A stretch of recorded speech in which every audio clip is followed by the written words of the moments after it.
Thanks, Anthony. Hello to everyone. Um, as Anthony said, the primary impetus for our conversation will be based on this book, Learning to Look, Dispatches from the Art World by Alva Noë.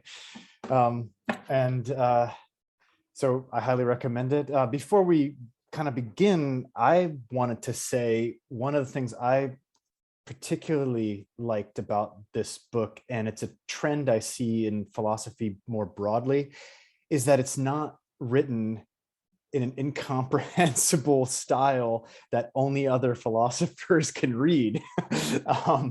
It's what I felt when I read it was like Alva and I were going to an art museum and he was just whispering thoughts to me about based on what he thought about different things. So that's I highly recommend it, and this is what we'll be talking about. So I guess to kind of start it off, I wanted to ask a question, especially since I'm assuming most people have not read the book. But I wanted to ask a question more based on sort of what the book is about broadly. In this book, you can find discussions about David Bowie, Adele, Theo Jansen, the movie Blade Runner and RoboCop, Maya Lin, Vermeer, and all sorts of other people kind of spread throughout, and a bunch of different ideas. So what I wanted to ask Alva to maybe talk about first is what do you see as the main thread that kind of weaves through this this book that has such a wide variety of topics and artists and ideas? Thank you, Michael, and thank you, Anthony, and hi, everybody out there. I'm really thrilled that you're here. I'm actually in the home of Dan Zahavi, Professor Dan Zahavi, and this is his marvelous book collection, which I think will percolate and influence the tenor of our conversation. As a philosopher, and I am a professor of philosophy, I have a PhD in philosophy, I'm trained in philosophy, but as a philosopher, I have almost always sought my inspiration for philosophical exploration outside of philosophy. My earliest work as a sort of an adult philosopher on the theory of perception engaged cognitive science and neuroscience. And over the years, I've increasingly found that the place where I want philosophy to happen for me, or the place where I want to find philosophy, is in art or in connection with art. And I've been struck again and again by the ways in which the process of engaging a work of art, starting out with not really having a clear grip on it, but interrogating it, looking at it, maybe you're with a friend talking about it, and somehow bringing the work into focus, that whole experience of kind of bringing the work into focus is very much like the experience that philosophers have when they seriously engage a philosophical problem, and they look at it from this side and from that point of view, and they test their positions with arguments. And what you find is not so much that you land on the true argument, but that you see the whole space of issues differently. And similarly, I think when you engage in artwork, when you let yourself be allowed to interrogate it, it changes. And of course, it changes because you change. That is, through looking, talking, thinking, asking, wondering, you change yourself. So I've come to think, and this is a theme that runs through this book, that there is a standpoint from which we can say that art and philosophy are really species of a common genus.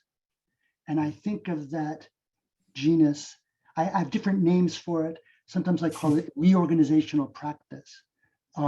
We need to break with our habits, break with our expectations, break with our normal ways of looking and not paying attention in the face of philosophical or aesthetic problems. And in doing that, we end up reorganizing ourselves. So this book is a collection of, if you like, many different encounters with ideas or works of art in which I try to know the work by changing myself. So I call the book Learning to Look, because it's as if I'm learning not only to see what I expect already to be there, but to learn to discover something new. But that discovery comes from reorienting my relationship to it. Maybe that's enough to give a sense of the themes that connect all the different discussions in the book. A lot of times when we pick up a book, we often, I know I speak for myself, skip the preface. Sometimes we want to just get right into the book proper. But since your preface, I think in this book is like only a page or two anyway, I think one of the lines in there that really stood out to me, and I think it relates to what you were just saying, was that you wrote, art requires creation even from its beholder. And I love that, because I think sometimes we look at art as just a passive thing, especially when you're sitting in a theater watching a play and you're just sort of hearing it and seeing it, not but I wonder if you could just talk a little bit of what aspect of creation is involved from the beholder's perspective, because I think that will help give a little bit more teeth to what you just said about the beholder being affected by the work. Yeah, absolutely. That's a great question. And just on the question of prefaces, I think prefaces are very important.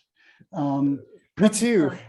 Prefaces, they're kind of like the pre-dinner drink, or they're like conversation before you get down to work.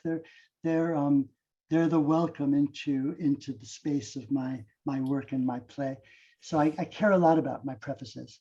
And also the thing about a preface, which is an interesting thing from a writer's point of view, is although the preface comes first, it was usually written last. So it reflects a kind of, it sort of reflects where you're going next, even as you're asking people to come visit you where you've already been. Prefaces are really rhetorically complicated. But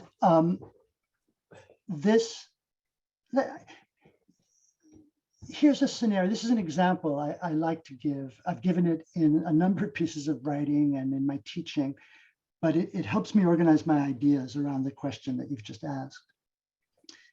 Here's a really common experience, I think. It's certainly very familiar to me, and I bet it's familiar to almost everybody listening to this.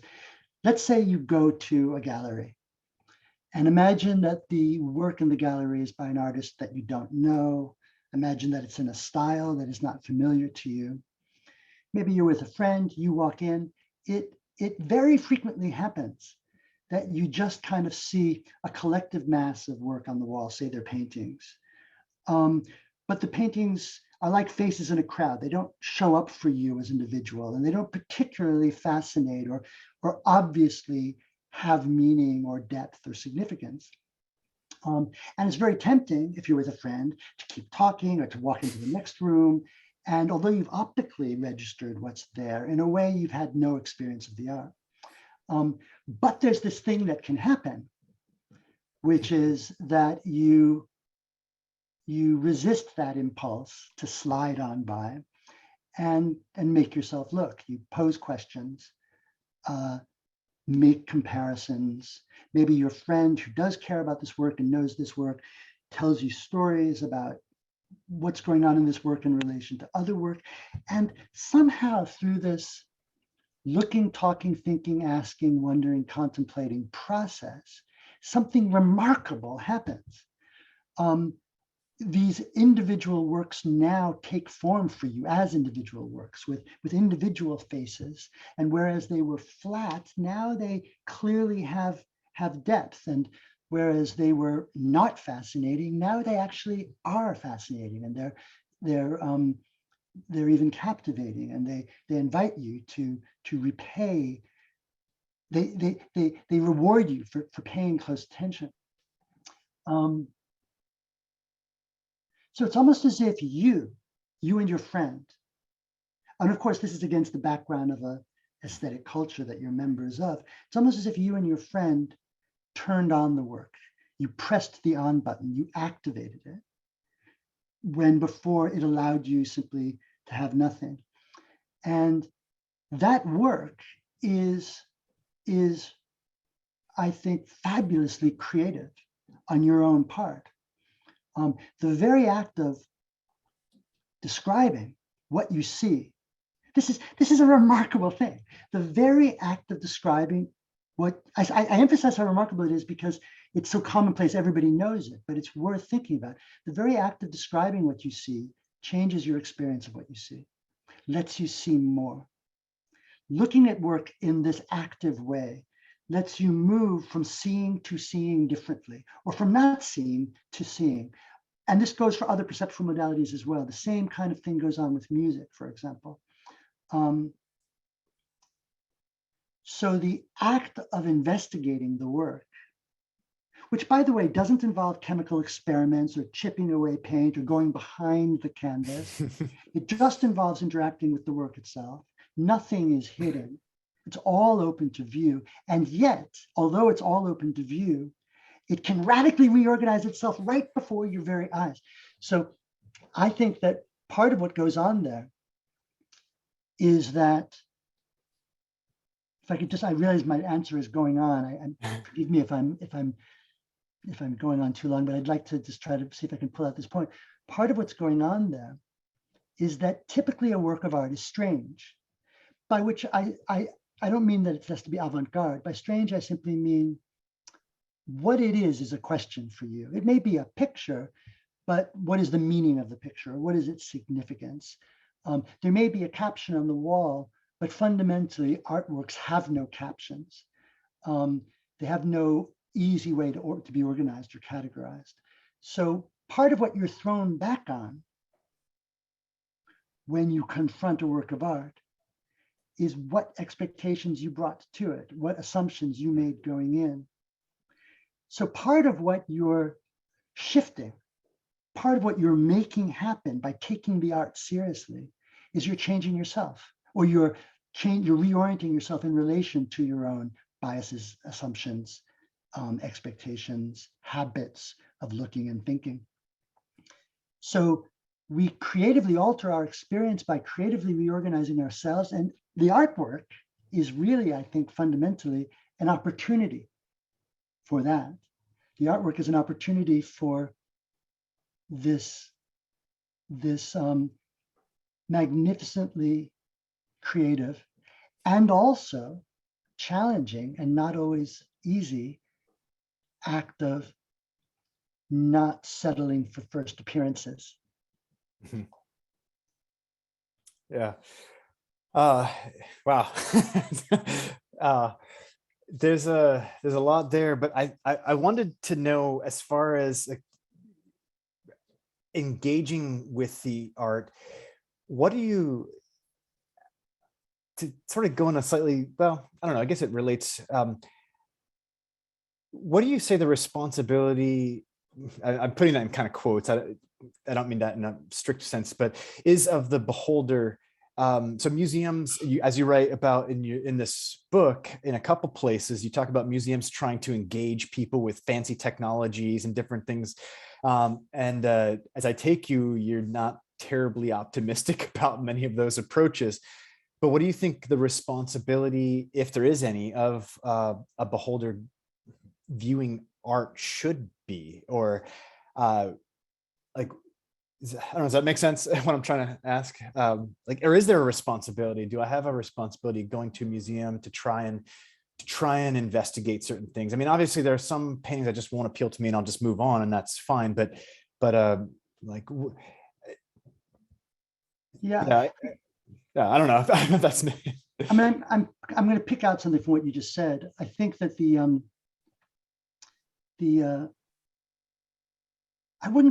I'm not quite comfortable saying that you have a responsibility. Yeah. Life is very rich, and there's a lot of things to spend your time with, and it's quite a fortunate privilege to have the freedom to engage with reorganizational practices like philosophy and art. That said, I think there are missed opportunities if you do not. If you are at the museum, there is stuff you can do. And one of the things that this book was my kind of follow-up to another book about art called Strange Tools. And really, it comes from the same kind of creative process, and it kind of represents work I was doing trying to make sense of art at around the same time. And I mention that because after Strange Tools came out, I had the opportunity to visit a number of museums as a guest of the museum, give talks, and I met a lot of people who work in sort of curation or museum directorships, that kind of thing. And I was struck again and again and again by what seemed to me to be a kind of anxiety that people in the museum world feel about making their work be accessible to as big an audience as possible. Now, in part, that's driven by just a desire to, they've got this great thing, they want to reach people, and that's beautiful. But it's also connected to a certain kind of, not exactly capitalism, because museums are not capitalist enterprises, but a kind of entrepreneurialism, that bigger is better, and we want blockbuster shows, and we want the masses in and out of our God. So there's that part of it as well. But finally, I think there's just this feeling that they want people to get something out of the visit. And a lot of times the directions that they go is by creating kind of gimmicky approaches to art. They pair artists together who have a biographical link as just a kind of a selling point, or they really build up the bookstore and the cafe and the t-shirts and all the stuff you can spend money on, because a lot of people feel really good and comfortable spending money. So you go to the museum and, oh, the work is hard, but I can spend money on this nice t-shirt. And I can buy something for my friends back home. The other thing people do in museums, and I hope I don't sound superior saying this is just the case. Another thing people do in museums is they take pictures of themselves, like selfies in front of the paintings. And anyway, there's this kind of interesting sort of avoidance behavior, avoiding this kind of difficult activity of just engaging, trying to engage with the work. And I guess kind of looping back finally to your question, I guess I think that I wish museums could kind of accept that sometimes looking at art is uncomfortable, and support that and help audiences feel they don't have to have an aha moment, experience the moment they walk into a room, that it's a process. Any work of art, a single painting is itself a process. It's you look and you think and you respond, and then you see it again later, and you come back and you talk to somebody else about it, or you read something about it, or you inform it, and it itself becomes for you. And time, space, permission is, I think, what people need in museums. This is very similar to philosophy. You know, people often don't know how to read philosophy because they're kind of looking for the news they can use. Like, what does this philosopher tell me that I can apply in a different domain? But philosophy tends not to be that way. Philosophers aren't really giving you news you can use. They're kind of messing with you or with themselves. They're showing you how all the things you thought you knew, maybe you don't know, or how all the different commitments you really think you have don't really cohere together. Philosophers remind us of how lost we are. So the same question that that the museum directors face, I face as a teacher with my students in the classroom. I want to allow them to realize that part of what they should be aiming at is not discovering answers, but discovering questions. In fact, James Baldwin, the American writer, this is an alteration of his exact words, but the meaning of it is this: the aim of art is to uncover the questions that have been hidden by the answers. And I think that's a very good description of what the aim of philosophy is too. And this is yet another example of how philosophy and art kind of travel side by side. I remember teaching in a class and we read a book on beauty, and at the end of it, the students were like, well, so what is beauty? Yeah. And I wanted to just say exactly and then walk out. But I think one of the things you said just now about there's not necessarily an aha moment, I think leads actually into something else I found very fascinating about your book, in that especially I think you spend 3 chapters on this question, and that is the idea of boredom. And you start with the story of people coughing in a performance and the performer getting kind of irritated by it. And we often think if someone says, did you like the movie? And the other person says, no, it was boring. Oh, well, I'm sorry. I sort of said by saying no, that already kind of applies it. But if they just said it was boring, we would assume that that is a negative thing, because we're sort of trained to think that boredom is negative. And I think it was, if I'm not mistaken, it was Nietzsche who said the gods were bored, so they created man. and so we often associate boredom with some kind of negative thing. And but here you kind of talk about a valuable idea of boredom. So I'm wondering if you would, I think that relates very much to this idea of going to a gallery, and maybe you don't have an aha moment, maybe you're bored, and maybe that's actually okay. So yeah, thanks. That's already part of the answer. I'm really glad you asked this question, because it is actually a kind of, it's a sort of an original idea in the book that I remember marveling at when I kind of discovered it. And I marveled at it too. But there I was, kind of loving art, caring about art, spending time with art, organizing my travels around going to art museums and supporting friends who are artists in all different domains. And it suddenly hit me one day that I experienced so much boredom when I was in this space around art. And not, like you say, you might think that being boring is a good rule for making, putting this art into the bad art category. If it's captivating, it's interesting, good art. If it's boring, bad art. But what I realized is that I was getting bored by work that I loved in another setting, or I was getting bored by work that everybody loves. And I started asking myself the question, what could it be that the possibility of boredom is somehow connected to the kind of work that art can do for us? Then I started reflecting more on the kind of boredom, because boredom is, I don't have a general theory of boredom. There's different kinds of boredom, I suspect. But I realized that the only other time in my life when I experienced the kind of boredom that sometimes overcame me when I was with art was when I was a little kid. I can remember summer days or Sundays growing up in New York City when all the shops were closed. Yes, in the olden days, they used to all be closed, and kids weren't around to play because they were with their parents. And there was just this sense of a day being immeasurably long.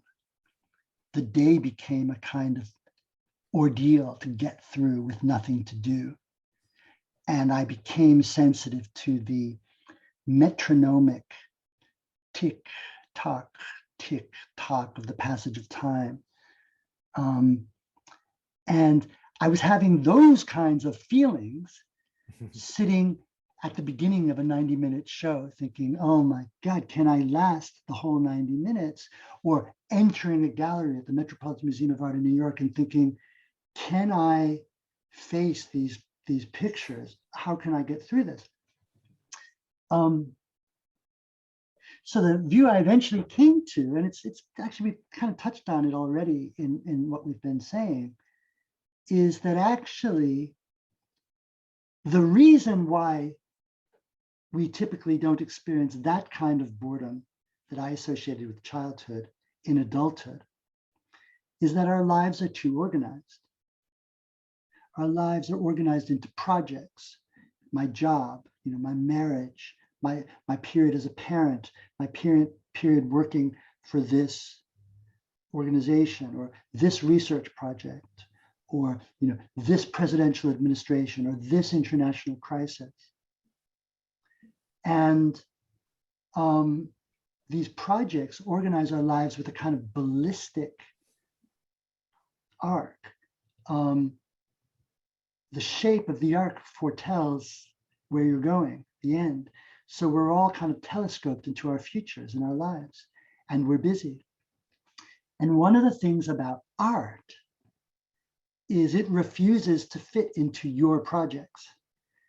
You have to put your phone away. You have to put your job worries away. You have to put your personal circumstances away a little bit, at least, in order to be open to this new thing, this strange thing. In a way, you have to unorganize yourself, or you have to get rid of those ballistic arcs that organize our lives. That means you're left with something more like the metronome. All of a sudden, it's tick tock, tick tock.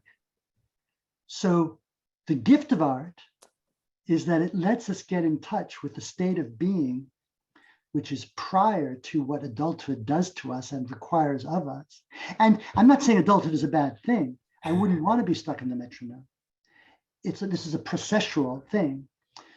Art momentarily makes the world strange or infantilizes us or disorganizes us so that we have to kind of start anew. And obviously I'm speaking in big terms. When you go to the museum with your family, it's not as like existential crisis, I have to start anew. No, one of the interesting things about art is that it provides a kind of a safe zone for some of these existential reflections. Art gives us an opportunity to have these kinds of experiences most of the time in a safe way. Art lets us catch ourselves in the act of doing this kind of work all the time in the rest of our lives, or ideally all the time. So boredom then is a gift. Boredom is valuable because it is a stage in a process of self-discovery and growth, which is essential to our development as individuals, I think, and also as members of a culture and the evolution of the culture. Yeah, no, that to me was definitely like one of the more interesting surprises of reading this book was this analysis of boredom. So I'd only ever thought of it as a negative thing before, and so I hope it's something you develop at some point. Yeah. And, I wanted to say one more. Sorry to interrupt you, but I just want to say I do want to be very open with your audience that I think there's other kinds of boredom. I think that the boredom of being in a very negative kind of job, and the boredom of a certain kind of repetition has different meanings and different kinds of significance. I am talking about something which is negative, but I think it's part of something which is positive. It's like the negativeness of physical exercise. It may be negative, but it's also positive. And crucially, it actually goes back to your responsibility question, because the boredom, there's a weird way when you're standing in front of that painting and you're like, oh God, another painting. But in a way, there's an infinite number of thoughts, feelings, and ideas that you could also have that are right there if you energize. And that takes work to energize. It's a kind of, I actually think that and this is, I'm not really a fan of people that talk about aesthetic pleasure, because while I do think it's pleasurable, I think that these are very, very complicated pleasures that involve self-examination and a certain kind of honesty. I definitely want to talk about that pleasure idea in a second, but before I get to that, I did have one question that I thought was interesting for you to maybe briefly explain. If that, I know that this is probably a bigger question than brief allows, but and I also want to mention to everybody, we will be transitioning to the Q&A in 5 minutes or so.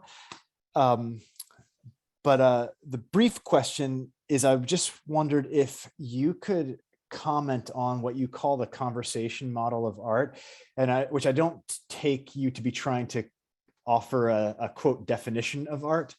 I take it as more of, you asking, or you mentioning that this is like a way to approach art rather than trying to define it. But and part of it is set up against what you refer to as the relic view, where here are these super important relics that we have, and we kind of and people have even called like the art museum the new church, or like a religious institution with in a sense with relics in it. And so you have this conversation model that you seem to kind of offer as an alternative to this relic model of artworks being taken maybe too seriously sometimes, or so I wonder if you could just kind of talk about that for a minute, and then I definitely want to move on to pleasure and neuroscience. Okay, I'll try to. You've asked a very big question, so let me see if I can answer it a little quickly so that we have time for pleasure and neuroscience before we open it up to everybody. So there is this idea that a work of art is a kind of relic. What is a relic? A relic is a remain, or a leftover, or something that has a certain kind of causal origin. So a relic of Jesus's shroud is a piece of cloth that was part of the shroud in which Jesus was buried. And it isn't the fabric which is so interesting or special. It's the fact that the fabric has that particular kind of origin that makes it so interesting and so special. And this seems to inform the way sometimes people think about art. And one of the ways in which we can see that most dramatically is when we think about the contrast between forgery and originals, or copies and fakes and originals. And the thing about a fake is that it's not made from the hand of the artist. The original is, and many people think that that makes an aesthetic difference. We don't value copies the way we value originals. We don't value forgeries the way we value originals.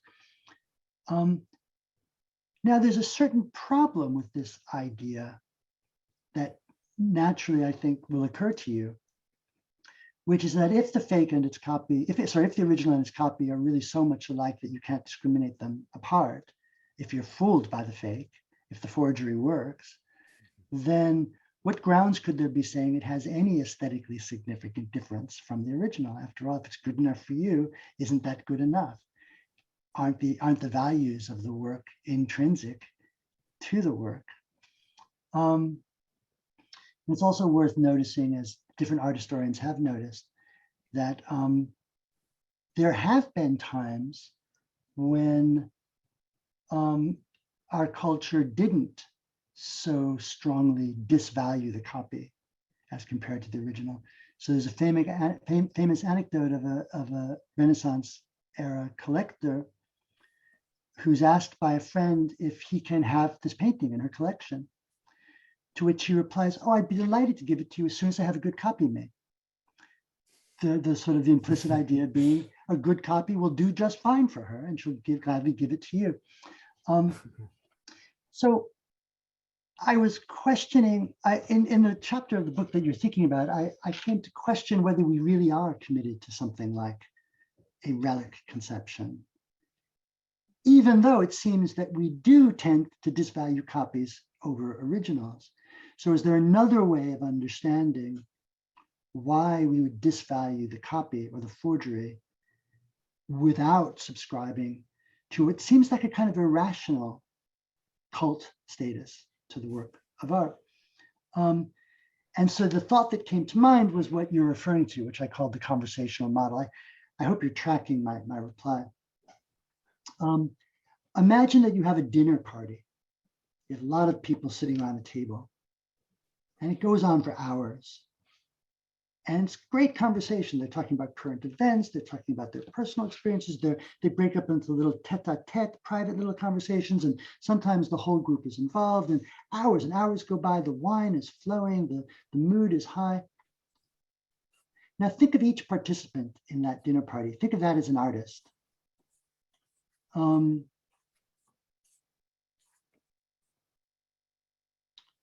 of the nice eyes of that image is that we see that the significance of an artwork has everything to do with when it was made and by who and in response to what. It has everything to do with context. You know, if you respond to a question that was asked way earlier in the evening, everybody would be like, why are you changing the subject? You have to respond at the right moment for it to be interesting. And in order for it to be interesting, it can't be too predictable. It has to be offering something new to the conversation. So I think thinking of art as a kind of conversation brings out ways in which it's very contextual, it's very communicative, it's very situational, and the significances are not sort of once and for all time independent significances. And the thing I say isn't special because I said it or because you said it, like as in a relic model. No, it has to do with the fact that I was there then with you and I did it with you in response to you and for you and made something happen with us. Now, I think that kind of conversational or communicative approach to thinking about artworks lets us appreciate in a way what's wrong with forgeries. Forgeries are kind of, they're not really participating in the dinner party. They're pretend, somebody's pretending to be involved with the conversation when they're not, or they're just repeating something that happened in the conversation. But this view also allows that maybe somebody who's just pretending to be part of the conversation could end up doing something interesting. The art historian Blake Gopnik once said that a really good forger can be an artist's friend, because a really good forger is actually making a work by the artist that the artist himself or herself didn't make. So, because if you give up the relic conception, you can have a much more expansive conception of the authorship or the agency of the artist. Yeah. I'm going to jump into the Q&A, and then at the end, I will just quickly go back to the neuroscience and art question, because I have, I think there's a nice ending to the whole discussion with that. So one question says, in quotes, "Nothing is hidden, and you actively see differently and creatively, seeing the work as something it hadn't already been. Do you see fruitful affinities with Wittgenstein?" Thank you. Of course, the phrase "nothing is hidden" is Wittgenstein's. And if the audience member who posted that question happens to know where Wittgenstein said that, I would be very grateful, because I've been using that phrase and citing Wittgenstein for years now without being able to find it. I know the phrase because Norman Malcolm wrote a book about Wittgenstein called "Nothing is Hidden," and that's how I know it's a Wittgensteinian phrase. Tonight is the only night in my life I use that expression without mentioning Wittgenstein's name, and your listener very kindly calls me out on it. Yes, my view is closely allied to Wittgenstein's, because Wittgenstein had this idea that we're not trying to make new discoveries. We're not trying to propound theories when we're doing philosophy. We're trying to get what he called a perspicuous overview of the situation in which we find ourselves, linguistic, conceptual, cultural, and the kind of understanding that philosophy aims at for Wittgenstein is modeled by this notion of perspicuous representation. And the key idea there is that nothing is hidden. Wittgenstein also has a discussion of aesthetic experience in some of his early 1930s lectures, where he talks about how the question of aesthetics is not, do you like it, but why do you like it? And although he doesn't use this language, I think, like me, he thinks that that activity of trying to answer that question, why do I like it, is productive, because it's creative, because the act of trying to find the words to say what you see ends up altering what you see. So it's actually, I think, a very potentially thick notion. I'm writing a new book now, which is still in draft form, in which I have a chapter or a substantial section on Wittgenstein, on art, and this connection to the idea of nothing is hidden. So thank you very much for that question. Oh, good.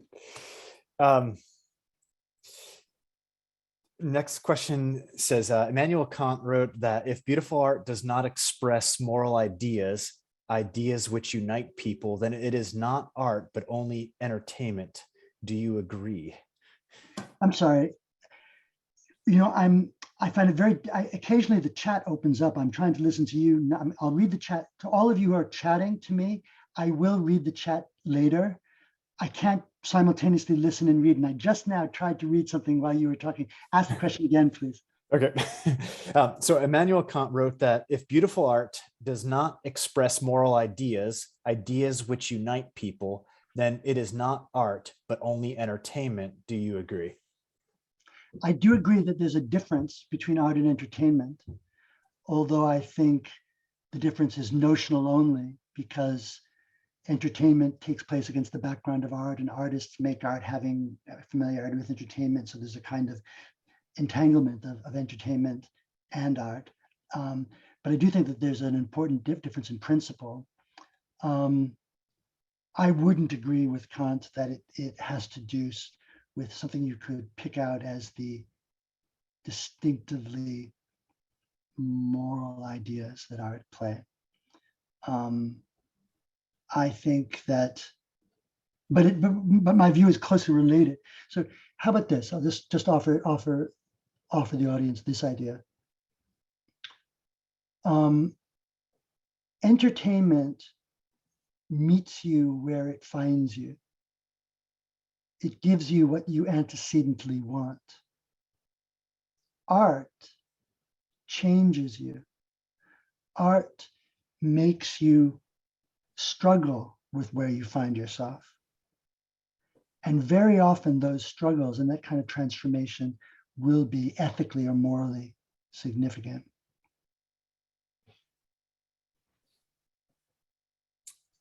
Okay, here's another one. How do we get over the anxiety about confrontational, quote, disturbing art that prevents many from engaging, say Otto Dix and other Dada revolt artists? In other words, how do we get over the expectation of art as entertaining, calming experience? And I would add Paul McCarthy, who's like the artist of disgust. Yeah.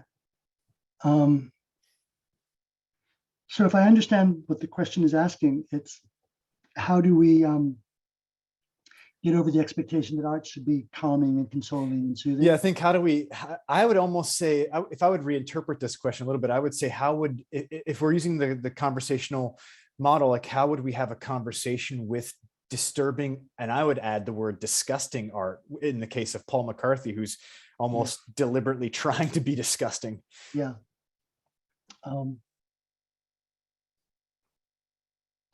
Well, interestingly, I don't think the boundary between shocking and disgusting or avant-garde and traditional is a very significant one. I think all art is revolutionary. And the only reason why it doesn't always seem that way is that we forget that, and this is going to be a little bit controversial sounding, but we forget that art is not the physical painting or the physical thing itself, but it's the experience it affords us to have. That's maybe not exactly right officially, but the reason I'm trying to make is that people that, you know, have their Van Gogh painting on the wall, that is their Van Gogh poster on the wall, there's a good chance they're viewing the art as wallpaper. They're treating it as background color.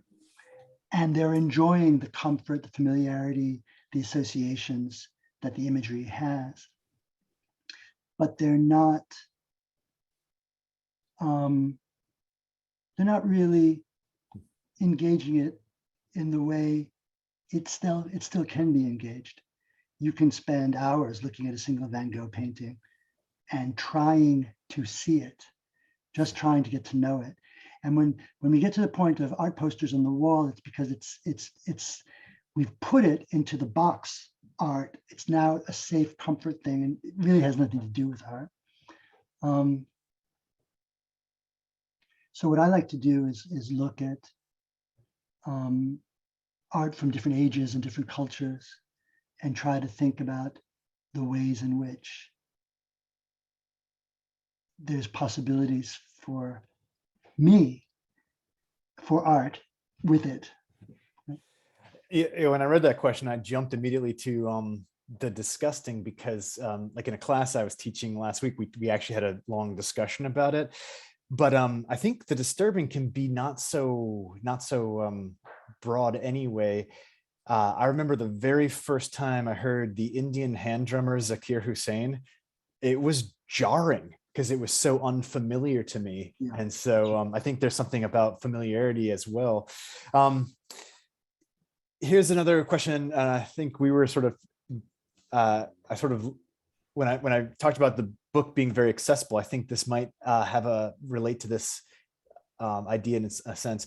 It says, given the affinities between art and philosophy, what about artistic philosophy as opposed to a narrow insistence on analytic rigor? If art is a way of doing philosophical things, why not embrace more artistically written philosophy? For example, allusions along with clear statements, as Jan Zwicky or Jan has championed. Yeah. I agree with the spirit behind this question 100%. In fact, I would even go so far as to say that all philosophy at its best is art. That's not the way we organize it in libraries or in university curricula, but finally, that's what it is. And there's lots of different kinds of art. Pottery is different from painting. Philosophy is different from music. But that said, I think that philosophy, like art, is always struggling better to understand itself. And is always, every year there's a revolution, a renewal, a revision, a reassessment, a reworking, or every generation, not every year, of what the subject is, of what philosophy is about. And I think I would say that philosophy really is that what we find in contemporary analytic philosophy, with the prizing of clarity and the primary focus on argumentation, and the insistence that in order to be published in a journal, you need to be able to write an abstract, is, I think, a kind of denial of philosophy by philosophy. In a scientific article, in a physics article, the abstract summarizes the basic finding. But the finding of the philosophy article is the article. It's the journey from the first sentence to the last sentence. I think of a philosophy, to me, a better analogy for a philosophy article is like a musical composition. And when I write a good philosophy paper, what I want is for you to play it. Here's a score. I'd like you to play it now. How do you play it? How does she play this score? How do we play Kant? I mean, it's amazing because, Kant, especially, in 2022, as we're revising our sense of the politics and the whole cultural shebang that we find ourselves in, how do you read Kant? How do you play Kant in 2022, to mention somebody who was mentioned before? Or how do you play Wittgenstein? Now, I don't mean that philosophy isn't earnestly concerned with dealing with its problems, but it better not be the case that the value of philosophy consists in its ability to come up with stable and reliable solutions to its problems, because that's the one thing philosophy doesn't do. So I really think that the affinity of philosophy and art goes exactly as far as your questioner suggests.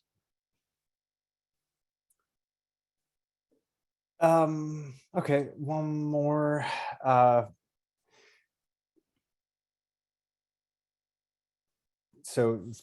Right, thanks so much for your time today. You mentioned that art needs space and time. Would you discuss a bit more about how the observer can engage in meaningful conversation with art?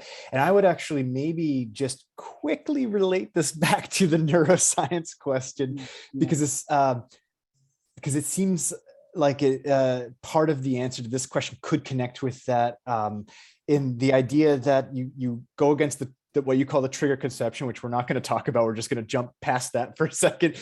And you say that, it can't be just that art just merely triggers something into your brain. And you end the book by saying that maybe art with neuroscience can help us understand more of ourselves. And I think that might connect with the answer to this question, if I'm not putting words in your mouth.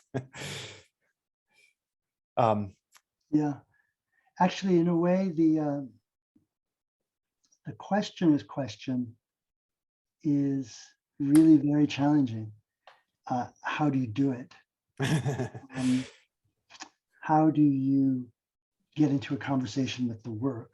For that matter, how do you get into a conversation about the work? I think the first thing you do literally is you look at it or you listen to it, whatever the modality is, and you think about what you see, and you try to find the words to describe what you see. And you don't censor yourself. You don't inhibit your free description, but you take the work seriously. What is this? And there's so many ways in which you could describe it. You could describe the content of the picture, a man on a horse with hunting dogs at his side against the British countryside scene, or you might think about questions to do with color and composition, or maybe political content, or the representation of the bodies in the picture, how it's done. There's so many levels at which you can describe what you see. There's not one right level. I propose that if you give yourself the time to just try to say what you see, you will see more and more and more and more. And you will come to feel differently about yourself in that picture. Now that's obviously, and this is so similar to what we do in a philosophy class as well. We're coming to the very end, but I want to say this.